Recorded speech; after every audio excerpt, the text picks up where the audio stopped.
Ang mga resibong nakalap ngayong hapon. Mga insidente ng pag-akyat bahay sa Pasig at panloloob sa Antipolo.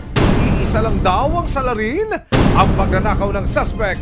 Nahuli kam, kuyang akyat bahay. Ang tindi mo! Pangarap na magandang kinabukasan sa Poland ng dalawang lalaki na purnada dahil ang kanilang kausap, illegal recruiter daw pala. Flyaway na sana, sumadsad pa. Ang in-expect na sir ba nga makaka-abroad na ako tapos ito palang nangyari. Kasama ang resibo, nagsagawa ang CIDG ATCU ng isang entrapment operation upang madakip ang suspect. Matigil na kaya ang hindi umano'y paningin lang ni ate? Anumang reklamo, bibigyan tugon. Bawat hinaing at problema, hahanapan ng solusyon.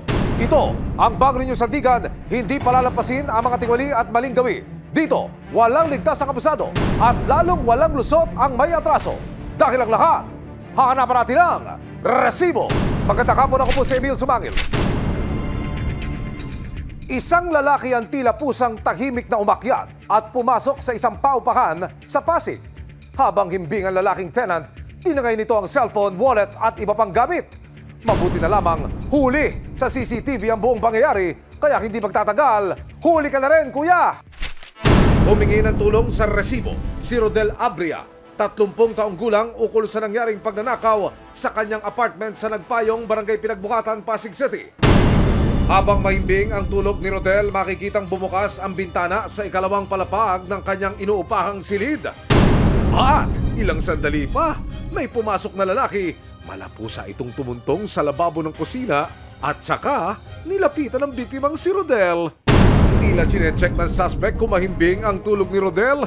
Nang makasiguro, nagsimula na itong magkalungkat na mga pwede niyang manakaw. Bali yung pinulot niya po rito kala nila cellphone. Powerbank po yun.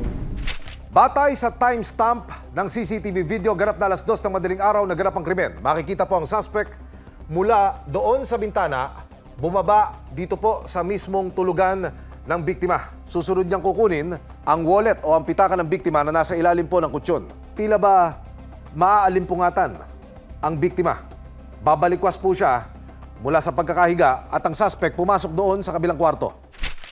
Sa panayam ng resibo sa biktimang si Rodel at kanyang partner na si Janine matapos ang insidente, wala raw siyang kamalay-malay na nilooban na pala siya. Iniintay ko yung alarm ng cellphone ko. Kinapa ako sa tabi ko, sa gilid ng kutsyon.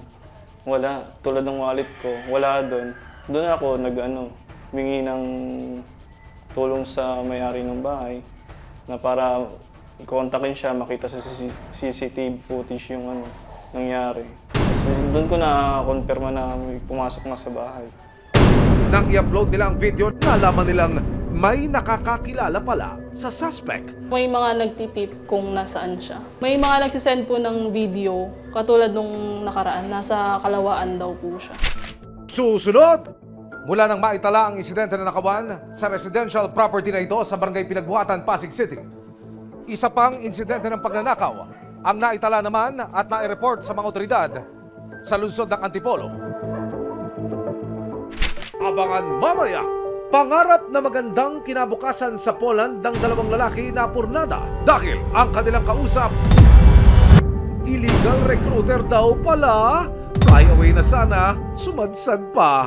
Resibo, walang lusot ang may atraso. Resibo, walang lusot ang may atraso. 3 araw makalipas ang panloloob, minabuti na nilang pumunta sa presinto. Kaya noong September 25, 2023, kasama ang resibo, nagpunta sa PNP Pasig City sina Rodel at ang kanyang partner para magsampa ng kaso. Pero ilang sandali pa ang lumipas, dumating ang ina ng suspect. Sinubukan naming makapanayam ang ina pero tumanggi siyang magbigay ng anumang pakayag.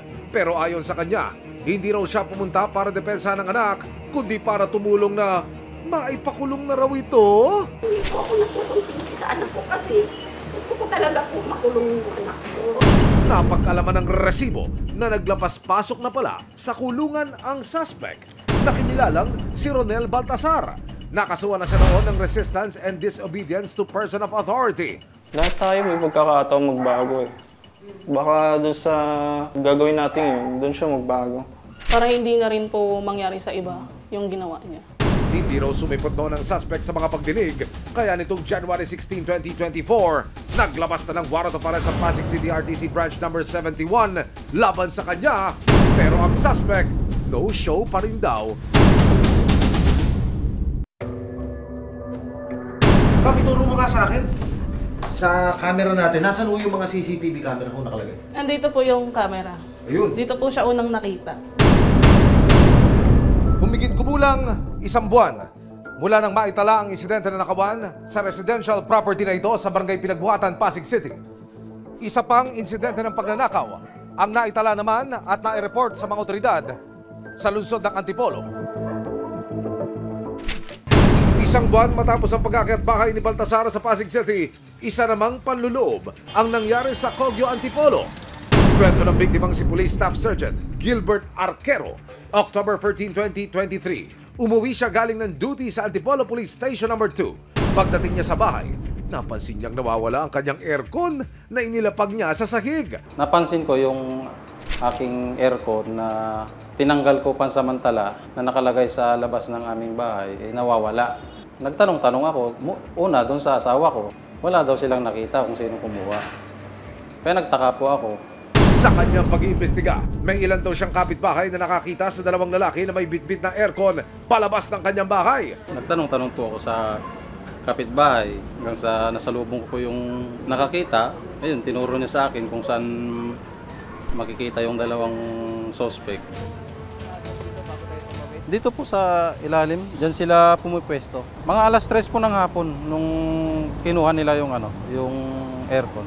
Naabutan pa raw ni Gilbert na pinipira-piraso na ng mga ito ang kanyang aircon. Naibenta na nila yung ibang parte. Bali, wala na rin mapapakinabangan dun sa nakabalik kasi yung kaha na lang at saka yung mga hindi pa nila nababaklas. At dahil pasok pa sa 24 hours mula ng gawin ng krimen, si Sergeant Gilbert na rin ang tumayong arresting officer sa suspect na kinilalang si Reggie Baltasar. Nako mga kuya, pulis pa ang dinali nyo!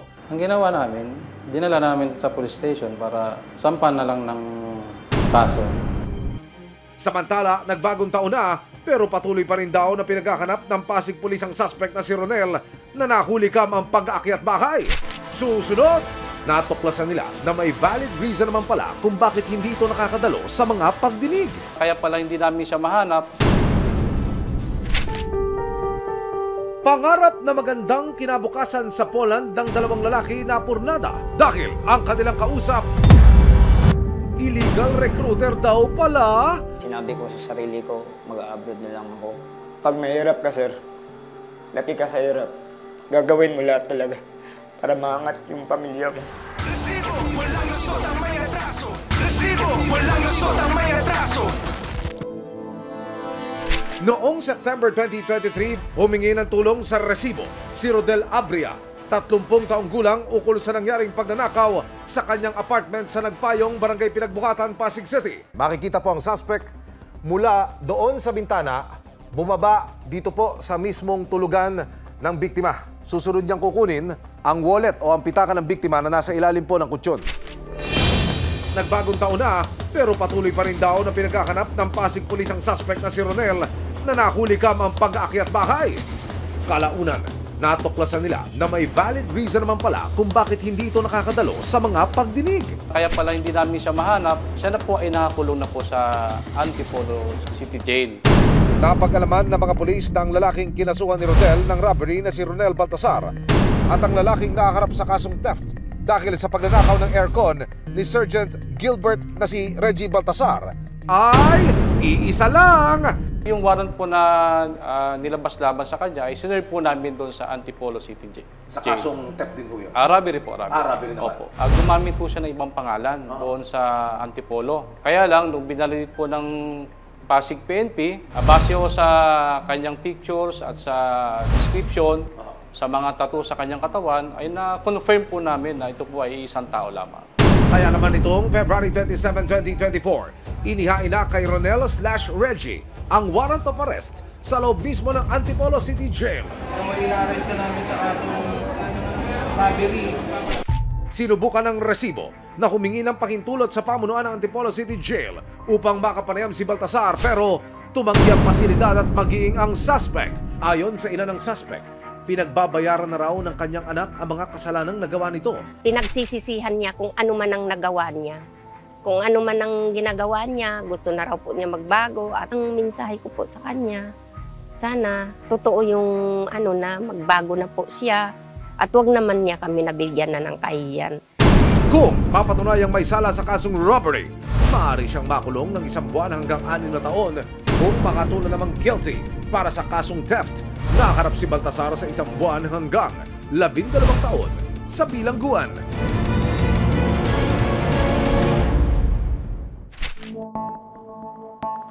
Dalawang messenger rider sa Mindanao nakalina sa matamis na pangako ng isang recruiter ng alukin ng mas mabuting trabaho raw sa Poland matapos mangutang ng tig 15,000 pesos para raw maproseso ang kanilang paglipad. Nagulat sila nang malamang natanso pala sila ng recruiter. Ouch! Trabaho na! Naging bato pa! Trabaho ba kamo na may magandang kita? Sa kalagang 15,000 pesos, sigurado na raw ang kinabukasan mo sa Poland? Ito ang pangakong bumihag kina Bernard at Mark. Hindi nila tunay na pangalan noong nakaraang taon. Bilang mga messenger riders sa Mindanao, nangarap daw silang mangibang bansa para sa mas malaking kita. Law firm po ako, sir. Katulad po ng nag-aabot ng mga demand letter po. Ay panggasto din sa mga magulang din. Binibigyan ng mga suporta po, sir. Sa awa ng Diyos, okay naman sir kasi meron naman akong napagkukunan. Meron akong trabaho doon sir. Pagkain pang araw-araw, panggatas ng anak, diaper, mga kung ano ang kailangan sa anak. Natustusan naman yung mga pangangailangan sa pamilya pero hindi talaga sapat na sapat po. Taong 2023 nang makilala nila si Marie, hindi niya tunay na pangalan. Nakilala ko siya sa kasamahan ko po sir sa trabaho. Una kaming nagkausap niya through messenger lang po. Ayon sa dalawa, matindi raw ang convincing powers ni Marie. Kaya naman napayes daw agad sila sa offer nitong trabaho overseas. Na-convince ako sa kanya dahil sa yung salita niya parang smooth lang. Tulad ng if magbayad kayo, makakalipad kayo in this month. Meron siya mga picture na pinapakita niya na meron siyang aplikante na napalipad na niya. Tapos yung sa Facebook niya, makikita din namin sa kanila na meron siyang napapalipad. Ang offer, magbabayad sila ng 15,000 piso para makalipad. Kaya naman agad silang nangutang para matupad ang kanilang pangarap na mas magandang buhay. Yung pera na binayad ko sir, siniram ko lang po sa aking kapatid. Sinabi ko sa sarili ko, mag-abroad na lang ako. Kahit hindi ko gusto, pangarap ko talaga na maahon sila sa hirap. Pag mahirap ka, sir, laki ka sa hirap, gagawin mo lahat talaga para maangat yung pamilya mo. Nang magkabayaran, lumipad pa Maynila ang dalawa kasama ang iba pang aplikante. At dito na tumambad sa kanila ang big reveal. Ang recruiter na si Marie, aba, bogus daw pala! Sabi niya, meron daw kaming accommodation dito sa Manila. Pero pagpunta namin dito, wala pala accommodation. Dahil sa nangyari, lalo raw naghirap sina Bernard at Mark. Sinubukan nilang tawagan si Marie, pero siya parang galit at kalaunay ng ghost na raw ito. Pero imbis na malugmok, piniling lumaban ni Mark at Bernard. Agad silang dumulog sa Criminal Investigation and Detection Group, Anti-Transnational Crime Unit o CIDG-ATCU para formal na magsampa ng reklamo. At para makumpirma kung konektado talaga si Marie sa dineklarang agency na kinabibilangan daw niya, nagtungo ang resibo sa opisina ng ahensya. Tayo po ay personal na tutungo ngayon sa tanggapan nitong recruitment agency para alamin kung talaga bang affiliated o konektado itong taong inirereklamo ng ating mga kababayang dumulog sa ating programa.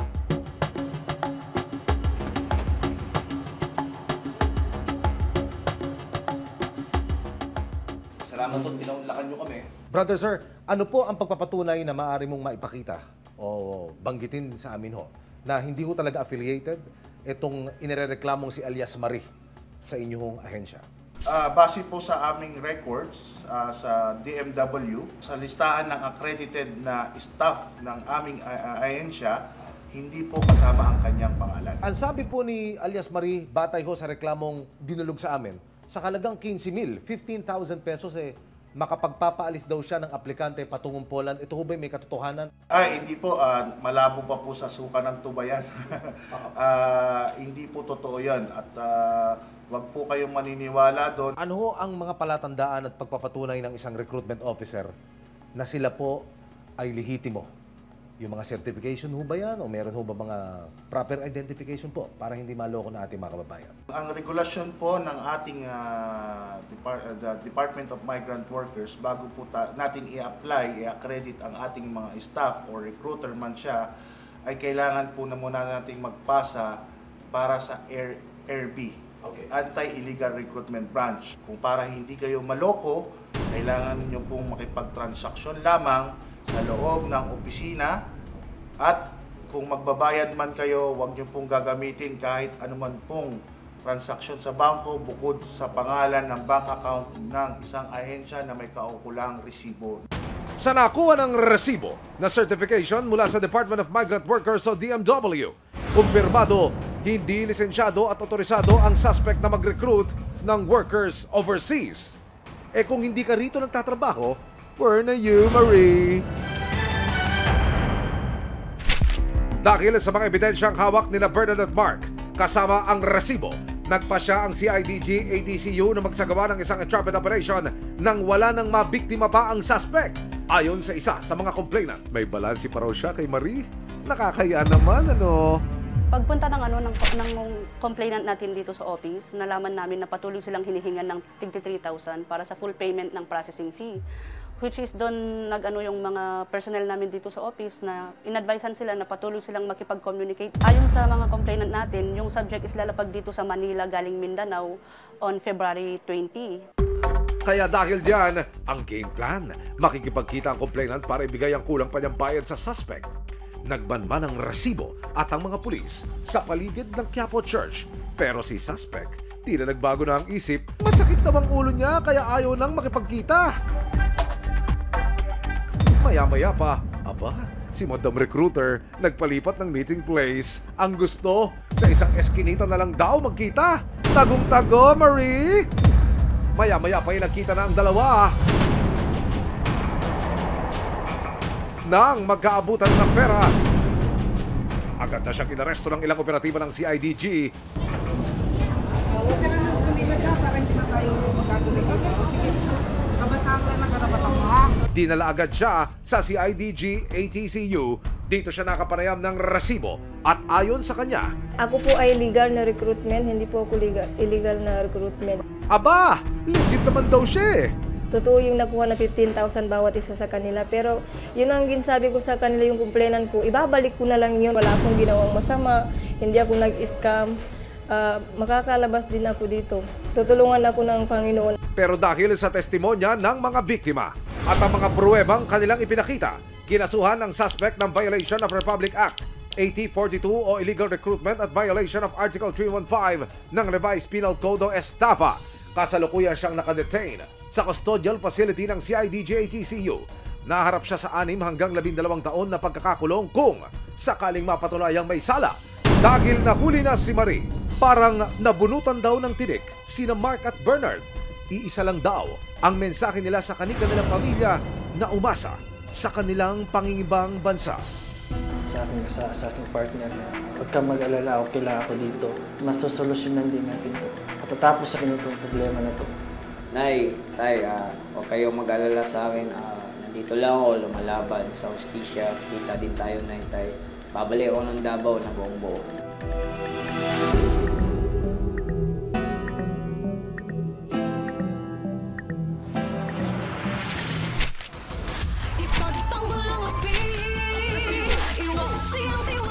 Sama-sama nating ituwid ang tiwali at baluktot. Itakwil ang maling gawi at modus na bulok. Walang ligtas ang kabusado at lalong walang lusot ang may atraso. Dahil ang lahat, hahanapan natin ang resibo. Hanggang sa muli, ako po si Emil Sumangit. May aksyon, may ebidensya, resibo, walang lusot ang may